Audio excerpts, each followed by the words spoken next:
What is going on, everybody? Welcome back to the channel. Today, we're going to be talking about Indiana Jones and the Dial of Destiny. So, just to kick us off here, a little bit of information. I'm a big Indiana Jones fan. I love adventure movies, that sort of genre, that sort of feel.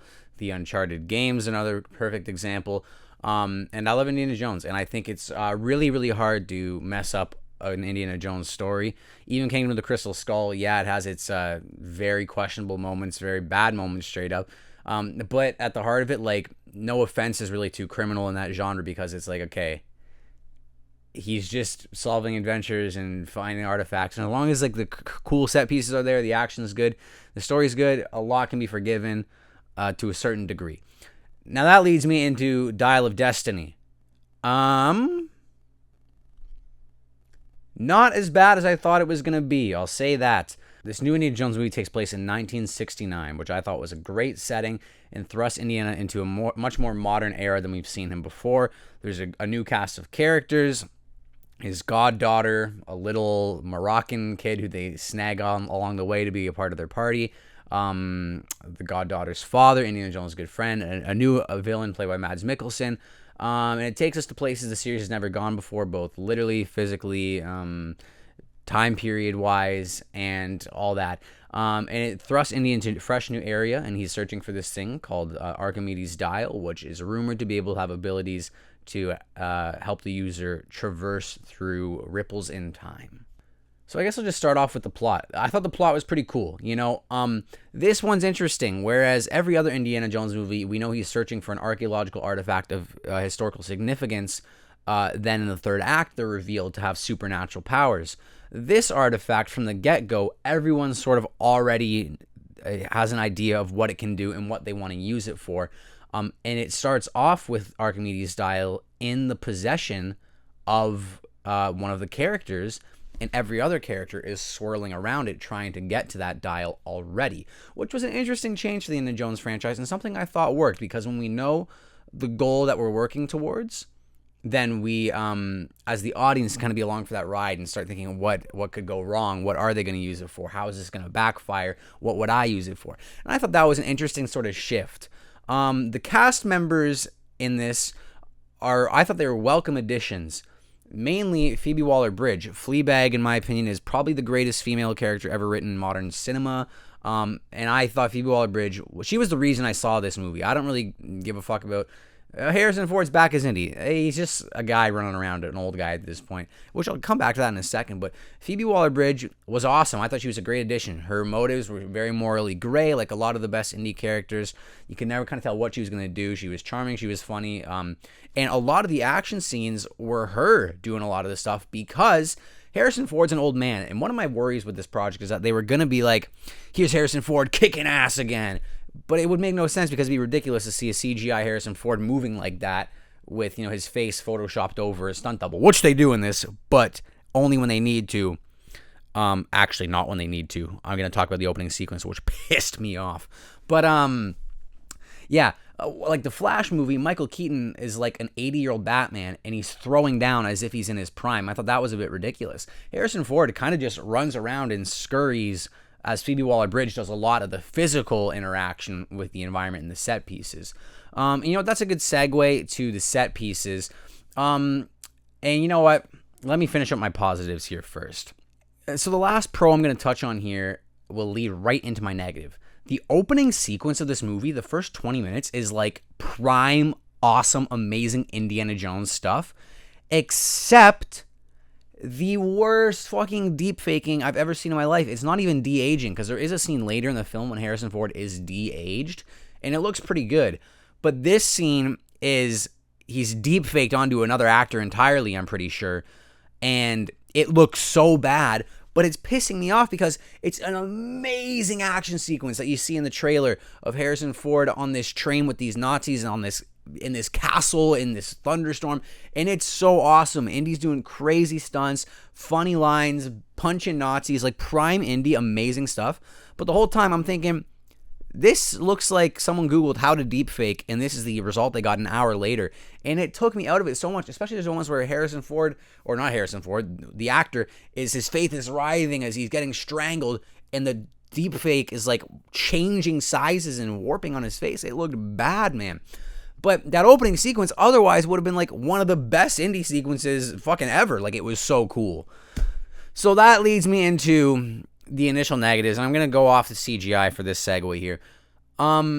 Indiana Jones and CGI, they just don't work together. I just don't think they do. I think CGI can be used amazingly, such as Mad Max. That was pretty much filmed on a flat desert, and they CGI in all the environment while keeping the explosions real and the action real. Or the higher end, like the Marvel movies are getting horrible in their CGI nowadays, but when Infinity War was like at its peak, that stuff was like very photorealistic and looked exceptional, and it's fallen off nowadays. And you really see it with this Indiana Jones movie. I couldn't believe some of this stuff. The whole purpose of Indiana Jones is that he's a globe-trotting adventurer traveling the world to these amazing locations. And it really takes away from that when you see that it's Harrison Ford standing on a green screen and the location doesn't even look real. If you look at the other indie films, for example, even Kingdom of the Crystal Skull, he was in those jungles in Peru or whatever. And you go back, Last Crusade, they're actually in a desert. They're actually at Petra. They're actually in Jordan.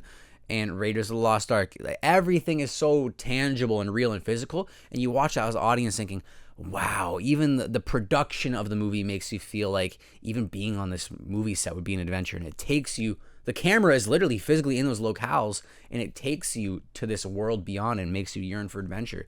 This, I'm like, okay, Harrison Ford is standing on a CGI beach on a CGI Italy, and it just looks bad. So going off of that, the other thing I want to talk about, which I thought was really lackluster, was the cinematography. I kind of at a halfway point through the movie, once I get to Morocco, it switched. When he was in New York, it was all really cool, and I like seeing Indy in that kind of environment. In New York, I thought was a nice change of pace, just to see him interact with stuff we would never consider before. But then there's this car chase scene, and the camera is so tight on them that you can't see the action happening around them. Their cars are swerving through the streets, doing drifts around corners, going through markets and that sort of thing. But you can only kind of get glimpses of it because the camera's so tight on the characters as they're talking to each other. And when it would pan out, you'd be like, oh, that's cool. And then it would cut so close to their face. And you'd be like, I can't see the action anymore. It's pissing me off. That was really lackluster. And I thought the cinematography really took a turn for the worse in the second act.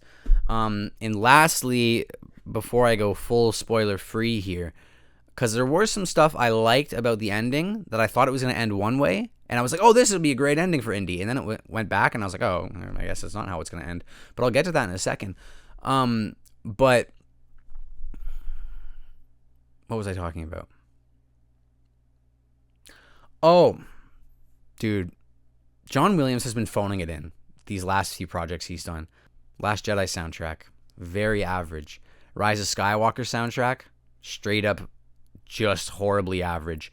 And then this, they should have got Michael Giacchino to do it. I'm sorry, guys. I know John Williams is like a legend, deservedly so, but in these last few years, it's felt so uninspired, the work he's putting into these films.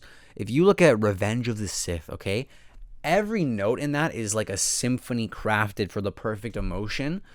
And it's funny because the movie's not even that good, even though a lot of people do love it. I do love it, but like the music transcends beyond that film. Whereas this film, it felt like it was just sampling generic adventure whimsy, and that was kind of it. And I felt it really would have been better if they got a different composer, such as Michael Giacchino, who did Rogue One, or he's kind of my guy right now. But I just felt this was so predictable, the soundtrack. And they don't even use a lot of the motifs and themes we're familiar with throughout the film. It's just a lot of bum bum bum bum bum bum bum bum bum bum bum bum bum. And like, okay, I guess it works, but you're John Williams, man. Like, so I think this is the last project John Williams is doing good. It's a well-earned retirement, man, but he's kind of fallen off. And I know I'm going to get the dislike slammed for that one. But anywho, last thing before I go into spoilers here. This did not feel like a grand epic finale indie adventure for me.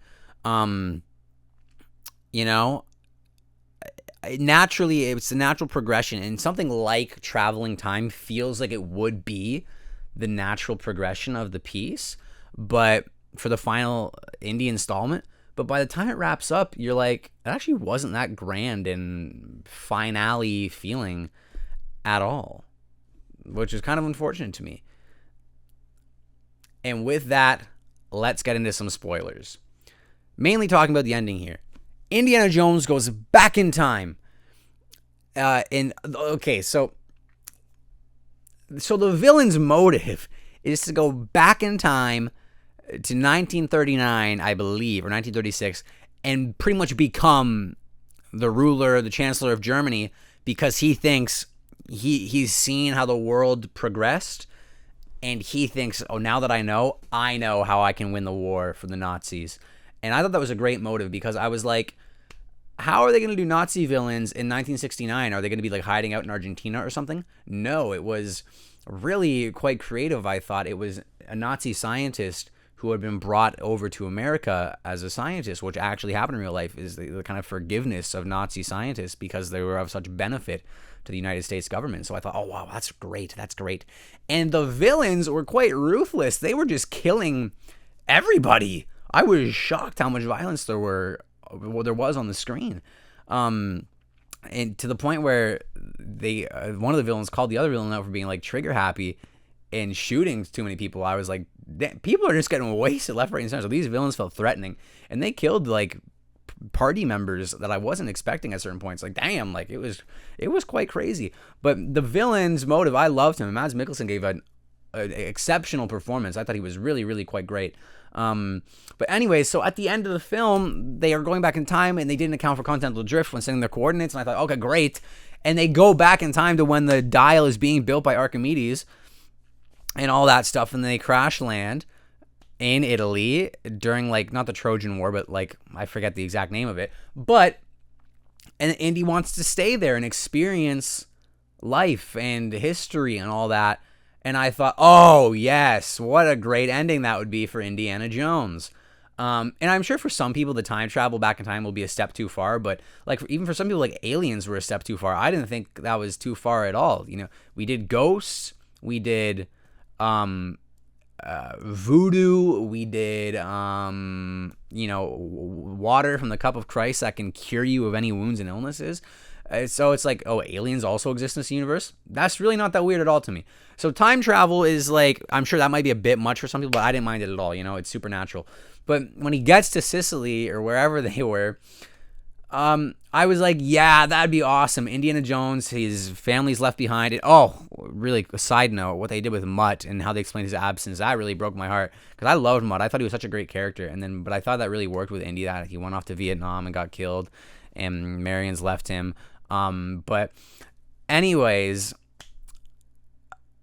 I thought it would have been a really cool ending for Indy to go back in time and just be like, I'm going to live out my dying days in Italy and just see history that I've studied and been so passionate about. And I was like, oh yeah, that'd be a great final moment for Indy. And then Phoebe Waller-Bridge is like, no, we're coming back. And then she takes him back against his will to modern day, and he reunites with his family and friends. And I'm like, oh, okay. And when he comes back, he finds his will to he finds his passion again, with Marion being there and his friends supporting them. And he's able to move on from his son's death now that Marion is back in his life, because she's like, oh, Indy, you're back again. Like, you're adventuring, you're going on expeditions, you're passionate. And I'm like, okay, that's really cool. But it's not finale of one of the greatest adventure character of all time. And by the end of it, it just felt very average to me, which is what the whole movie was, which is really unfortunate. So, yeah, anyways, that kind of wraps up my spoiler talk. Let's do an outro, and here we go. So all in all, guys, Indiana Jones and the Dial of Destiny, it was very, very average. It didn't feel like a grand finale for the Indiana Jones character. There were moments where it was about to, and they couldn't commit to it. The music was subpar. The cinematography was subpar. None of it was bad by any means. It was just extraordinarily average and was really didn't live up to the Indiana Jones mantle. All in all, I don't regret seeing it. I thought it was a fun adventure movie, but I just think there was stuff I wish they had done differently. But, you know, all in all, I don't think you're going to be disappointed if you spend your money on this. It's a fun action adventure movie, but if you're looking for the finale to Indiana Jones and the greatest adventure of his lifetime. This one really didn't feel like it was it to me. Last Crusade still feels like a perfect feather in the cap as the final adventure for Indy. But anyways, guys, thank you so much for checking this out. And this is my first sort of movie review. And I want to start doing more of them because I see about a movie a week in theaters, and I just never talk about them. But I have so much to say about so many movies. Beau is Afraid, Spider-Verse, Barbie, and Oppenheimer. I'm going to be doing the double feature. So if you guys want kind of more traditional movie reviews, I'm down to do it, and I would love to. So let's see how this one performs, because my God, that Dune reaction trailer performed quite well. So anyways, we'll see you guys. Thanks so much for checking out the video. And Indiana Jones Dial of Destiny, I'm giving it a 5 out of 10.